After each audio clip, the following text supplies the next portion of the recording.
esse lugar. Primeiro aqui embaixo, estão vendo aqui embaixo tem um mosteiro lá embaixo, grego ortodoxo chamado Mosteiro de São Onofre. E do lado, para cima um pouquinho do mosteiro, tem uma área que ninguém construiu nada. Jerusalém, uma área tão popular, uma área que todo tem. E por que não construíram nada lá?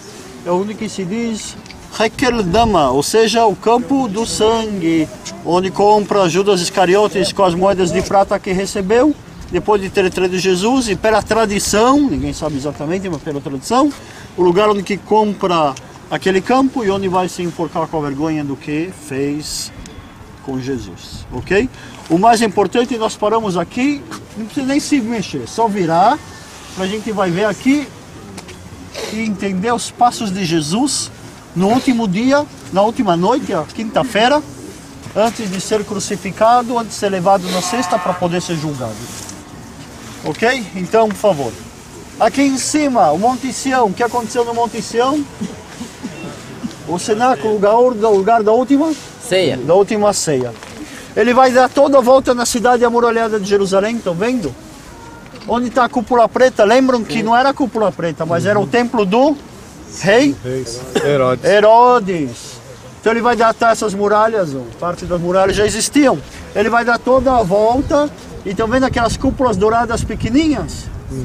A igreja roça de Maria Magdalena é o Monte das Oliveiras. Um pouco mais para baixo tem uma igreja chamada Horto de Getsemane. Lembra que nós fomos? Lá Jesus é traído. Ele se afasta, é traído e é trazido para esse mesmo lugar onde nós estamos. Vamos entrar agora na casa de Caifás, na casa de Anás, da casa do sumo sacerdote. Daqui ele passa a noite e vão ver se pode ser julgado, não pode ser julgado. Chegam à conclusão que não tem como, não tem porquê. E vão levar, ele vai ser levado, passa a noite aqui preso. E daqui vai ser levado onde está a cúpula dourada grande. Hoje o mausoléu de Omar. Antigamente o templo do rei Herodes. Um pouquinho mais para frente existia aquela torre que o Jorge explicou de manhã. O lugar do pretório, o lugar do julgamento, vai ser julgado lá. De lá vai começar a via dolorosa. Ou seja, a última ceia aqui em cima. Desce, dá toda a volta na cidade e vai se afastar do outro lado. Vai depois outra vez ser levado aqui, outra vez a voltar na parte sul da cidade e trazido para cá. Passa a noite aqui e daqui vai ser levado para dentro das cidades amuralhadas de Jerusalém. Ok? Nós estamos no lugar, hoje pertence à igreja católica romana, às irmãs francesas carmelitas, por isso toda a igreja é escrita em francês. E um evento, eu acho que eu não preciso nem explicar, a porta explica. A casa de Caifás, a casa de Anás, um evento onde Jesus passa preso, e o outro evento é aqui um senhor dizendo em volta a cidade amuralhada de Jerusalém, em volta ele dizendo 3 vezes, apontando para quem? Para ele.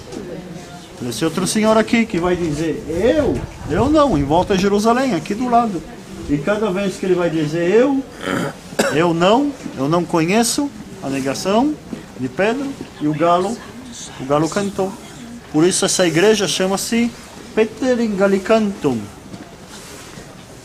Causa que o galo canta na hora de que Pedro nega a Jesus. Ok, a casa de Caifás, a casa de Anás, o sumo sacerdote, uma grande casa. O lugar onde que as pessoas, na hora de serem trazidas para ser julgadas, vamos lembrar que era a casa também onde que se concentrava o Sinédrio. Aquelas 71 pessoas que resolviam as coisas religiosas, o que fazer, o que não fazer, e como julgar, não julgar, e naqueles tempos. Como que era uma prisão também, fazia parte de trazer as pessoas para ser julgadas, uma prisão. Então, como diz a Bíblia, um buraco onde que foi Jesus, passou a última noite e se descia por essas escadas e lá ficavam. Okay? Como se sabe o lugar? Por exemplo, cruzes dos tempos bizantinos que já sabiam a duração do lugar, ou da visitação do lugar.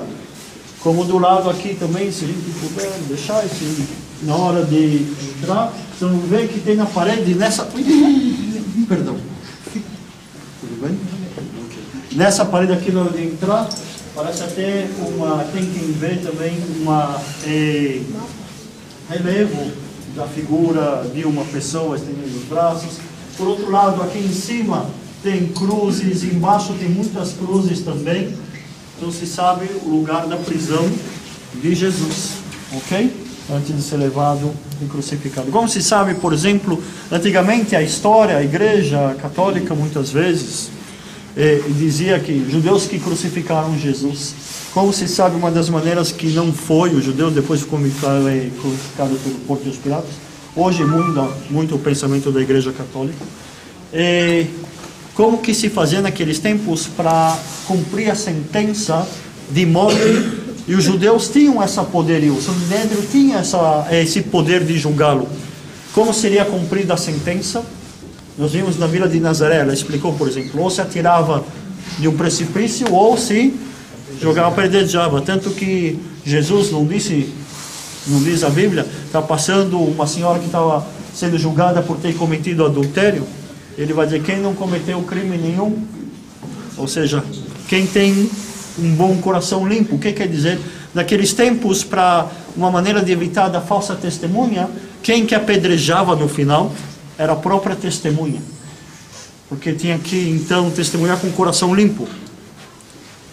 Então quem vai dizer Jesus? Quem tem o coração limpo, quem tem certeza que aconteceu, pode aparecer. Se não, então era uma maneira de se cumprir, as duas maneiras de se cumprir a sentença. Se não, era da maneira romana, a crucificação dedicada aos rebeldes. Ok? Jesus preso lá dentro, e aqui, como diz a estátua, que a serva vai perguntar a Pedro, eu conheço você, você não está com ele? Ele vai dizer, eu não, imagina. No frio de Jerusalém, a fogueirinha, então mesmo a Bíblia diz que tinha um fogo do lado. E toda vez que acontecia isso, o galo cantou, a igreja de Pedro, e o galo cantou quando nega Jesus. Ela vai dizer, não, mas você vem de Nazaré. Ele vai dizer, eu não conheço ele, não conheci. E toda vez, o galo canta.